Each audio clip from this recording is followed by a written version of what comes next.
तुम बहुत लकी हो मेरे दोस्त, क्योंकि तुमने इस वीडियो पे क्लिक कर दिया। वैसे तो YouTube भरा पड़ा है ऐसी वीडियोस से कि how to increase your confidence, how to increase your man power, पर ये वीडियो उन लाखों वीडियोस से हटके है। बाकी के सभी वीडियोस में तुम्हें बताया जाएगा कि अगर तुम्हें अपने कॉन्फिडेंस को बढ़ाना है तो पहले ऐसे थॉमस शेल्बी की तरह चलना सीखो, ऐसे करके बैठना सीखो, अपनी पॉकेट्स में हाथ मत डालो, आर्म्स क्रॉस मत करो, वगैरह वगैरह। हाँ, ये ट्रिक्स काम आती हैं, पर इनसे तुम्हारा कॉन्फिडेंस सिर्फ ऊपर ऊपर से ही बढ़ेगा। जो तुम्हारे अंदर का नेचुरल कॉन्फिडेंस और मैन पावर है वो कभी नहीं बढ़ेगी। ध्यान से समझो इस बात को। एक होता है नकली कॉन्फिडेंस, जिसे हम शो करते हैं कि हाँ मुझ में कॉन्फिडेंस है, और एक होता है असली कॉन्फिडेंस जो हमारे अंदर होता है, जो हमारा नेचुरल कॉन्फिडेंस होता है, जिसको बढ़ाने का सिर्फ एक ही तरीका है, वो है दी डीबी मेथड। चाहे तुम कितनी भी ट्रिक्स इस्तेमाल कर लो, कितने भी पोस्चर्स वगैरह ठीक कर लो, पर अगर तुम डीबी मेथड का यूज नहीं करोगे तो तुम्हें कभी भी वो नेचुरल कॉन्फिडेंस और मैन पावर बिल्ड नहीं हो पाएगी। इसीलिए तुम्हारा इस वीडियो को देखना और दी डीबी मेथड को अप्लाई करना बहुत जरूरी है। और मजे की बात ये है कि इस मेथड को अप्लाई करना बहुत आसान है, और इसे अप्लाई करने के सिर्फ 2-3 मिनट बाद ही तुम्हें रिजल्ट मिलना शुरू हो जाएंगे।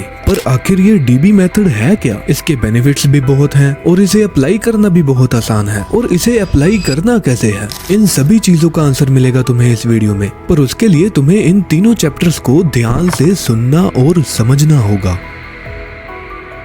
नॉन डीबी को हम मानेंगे वो इंसान जो डीबी मेथड का इस्तेमाल नहीं करता। डीबी को हम मानेंगे वो इंसान जो डीबी मेथड का इस्तेमाल करता है। एक डीबी के पास काफी सारे एडवांटेजेस होते हैं जो कि एक नॉन डीबी के पास नहीं होते। जैसे कि नॉन डीबी के मुकाबले डीबी का कॉन्फिडेंस बहुत ज्यादा होता है। एक डीबी का माइंड 40% ज्यादा रिलैक्स होता है। माइंड रिलैक्स रहने की वजह से एक डीबी के माइंड में स्ट्रेस हॉर्मोन्स भी बहुत कम रिलीज होते हैं। स्ट्रेस हॉर्मोन्स के कम होने की वजह से एक डीबी का टेस्टोस्टेरोन लेवल भी हाई होता है, जिसकी वजह से उसकी बॉडी में एनर्जी भी ज्यादा होती है और उसकी बॉडी के मसल्स भी काफी तेजी से ग्रो करते हैं। जिस भी इंसान का कॉन्फिडेंस हाई होगा, टेस्टोस्टेरोन हाई होगा, तो जाहिर सी बात है उस इंसान की मैस्कुलिनिटी और मैन पावर तो हाई होगी ही। पर दुख की बात यह है कि इतने सारे बेनिफिट्स होने के बावजूद भी सिर्फ 5% लोग ही डीबी मेथड का यूज करते हैं। बाकी के 95% लोग इस मेथड के बारे में जानते तक नहीं है, जिसकी वजह से वो सभी लोग अपनी लाइफ में इतने सारे बेनिफिट्स को मिस कर देते हैं। पर तुम चिंता मत करो मेरे दोस्त, मैं तुम्हें सिखाऊंगा डीबी मेथड के बारे में।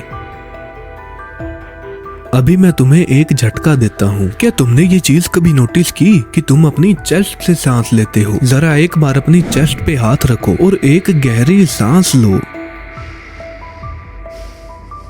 अब नोटिस करो कि जब तुम सांस लेते हो तो तुम्हारी चेस्ट बाहर की तरफ मूव करती है और पेट अंदर की तरफ। सांस लेते समय तुम्हारे शोल्डर्स भी ऊपर नीचे होते रहते हैं। पर अब तुम कहोगे कि इसमें गलत क्या है, सभी ऐसे ही तो सांस लेते हैं। नहीं, वो 5% लोग जिनमें मैन पावर और नेचुरल कॉन्फिडेंस हाई होता है, वो लोग अपनी चेस्ट से सांस नहीं लेते, बल्कि वो लोग अपने पेट से सांस लेते हैं। इसी पेट से सांस लेने को कहते हैं दी डायाफ्राम ब्रीथिंग मेथड। यही तो है वो सीक्रेट, अपने अंदर की मैन पावर और नेचुरल कॉन्फिडेंस को अनलॉक करने का सीक्रेट। असल में जब हम चेस्ट से सांस लेते हैं तो ऑक्सीजन का इनटेक बहुत कम मात्रा में होता है, पर जब हम पेट से सांस लेते हैं तो ऑक्सीजन का इनटेक बहुत ज्यादा मात्रा में होता है, जिसकी वजह से हमारा माइंड 40% ज्यादा रिलैक्स रह पाता है और इसी वजह से हमारी कॉन्शियसनेस बढ़ जाती है। इसी कॉन्शियसनेस के बढ़ने से ही डायाफ्राम ब्रीथर को ये सभी एडवांटेजेस मिल जाते हैं। मुझे पता है अभी आप सभी कोशिश कर रहे होंगे अपने पेट से सांस लेने की, पर पहले ये जान लो कि डायाफ्राम ब्रीथिंग को सही तरीके से कैसे करना है, जिसके बाद आप भी अपनी जिंदगी में इन सभी एडवांटेजेस का फायदा उठा सकोगे। दी डीबी मेथड को प्रॉपर तरीके से करने के लिए पहले एक गहरी सांस लो। सांस लेते समय ये ध्यान रखो कि तुम सिर्फ अपने पेट से सांस लो, ना कि अपनी चेस्ट से। सांस लेते समय सिर्फ तुम्हारा पेट मूव करना चाहिए, ना कि तुम्हारी चेस्ट या शोल्डर्स। चलो इसे दोबारा करते हैं। नाक से सांस अंदर लो और पेट को बाहर निकालो। नाक से सांस छोड़ो और पेट को नॉर्मल पोजीशन में ले आओ।